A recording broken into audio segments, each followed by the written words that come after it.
À une époque, le prince Albert II de Monaco et sa vie privée étaient un sujet de prédilection pour la presse people. Mais depuis quelques années, son engagement pour la défense de l'environnement a pris le dessus.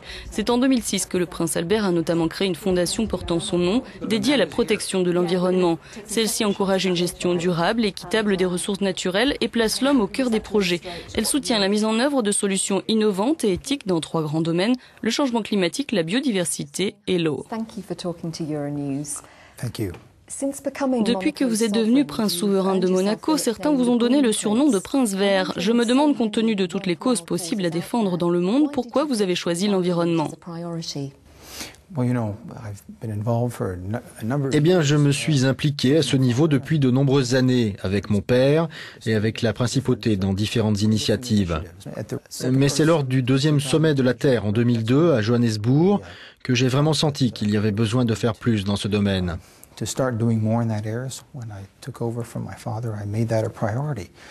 Donc lorsque j'ai succédé à mon père, j'en ai fait une priorité, pas seulement pour Monaco en tant qu'État, en tant que ville-État, mais pour le peuple monégasque et pour moi-même. Et c'est pour cela que j'ai créé une fondation qui porte mon nom et qui se consacre totalement aux problèmes environnementaux et qui essaie d'être un acteur de terrain.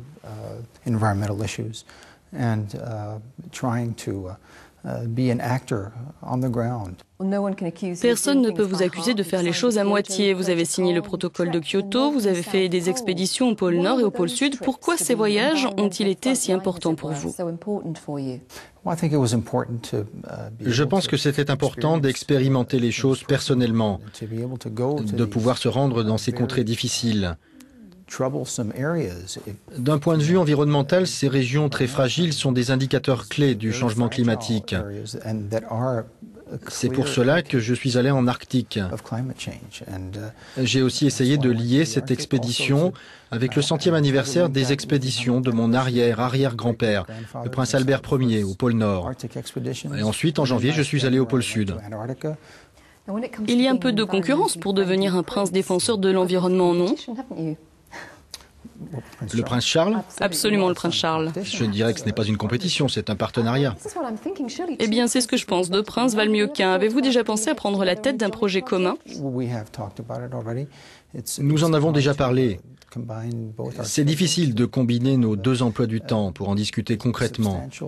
Mais nous étudions en ce moment même les possibilités d'une collaboration.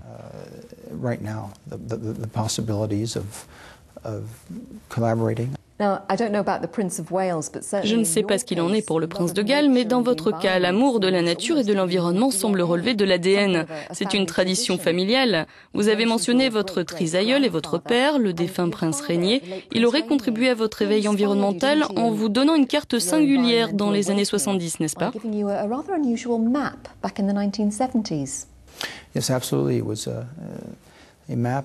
Oui, absolument. C'était une carte d'un National Geographic de 1970.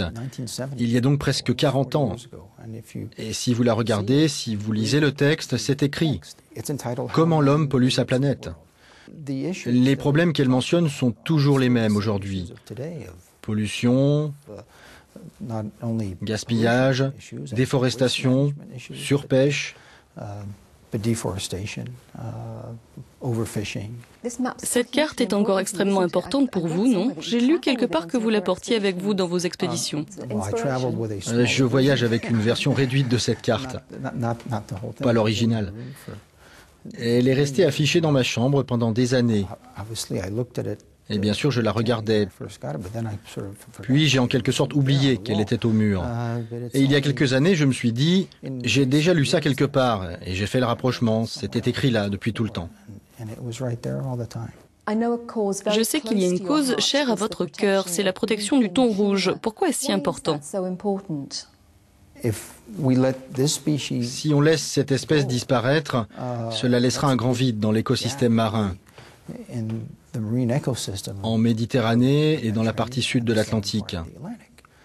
Cela aura d'énormes conséquences pour la chaîne alimentaire et l'écosystème dans son ensemble.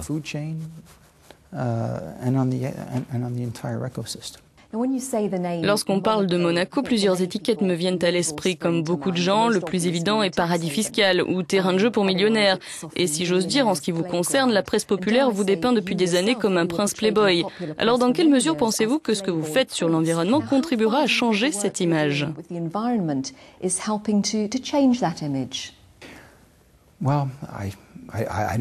Eh bien, je n'ai pas entrepris tout cela juste pour changer une image.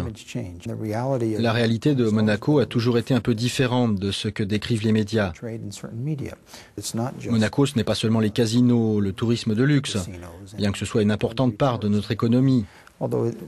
Il y a beaucoup plus à Monaco en termes de recherche scientifique, d'éducation, de culture et de sport.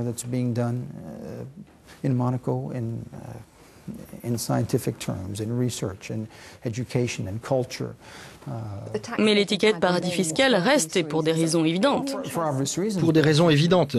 Mais je pense que nous sommes parvenus assez vite, avec succès, à ne plus figurer sur différentes listes, en ce qui concerne l'information fiscale et le blanchiment d'argent.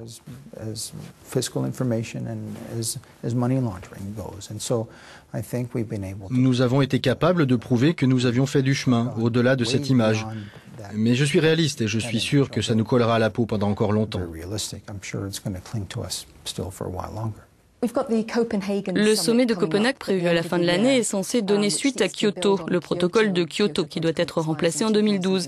Êtes-vous optimiste? Une décision significative sera-t-elle prise dans la capitale danoise?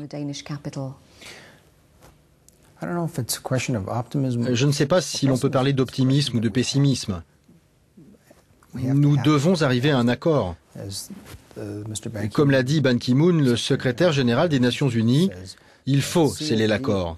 Nous ne pouvons pas nous permettre de ne pas avoir un autre texte de référence sur les émissions de gaz à effet de serre pour les générations à venir. Donc nous devons trouver un compromis.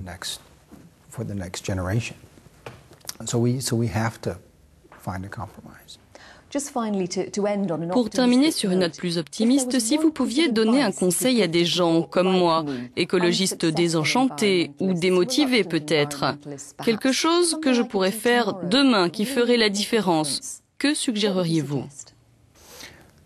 Je dirais juste que nous devons revoir non seulement notre façon de vivre, mais aussi notre conception de ce qu'est la qualité de vie. Nous devons nous éloigner de cette société qui est obsédée par la consommation et le consumérisme. Et cela doit se traduire par quelque chose d'autre. Je ne sais pas par quoi, mais nous ne pouvons pas continuer comme ça. Yes, Serene Highness, thank you. Thank you very much.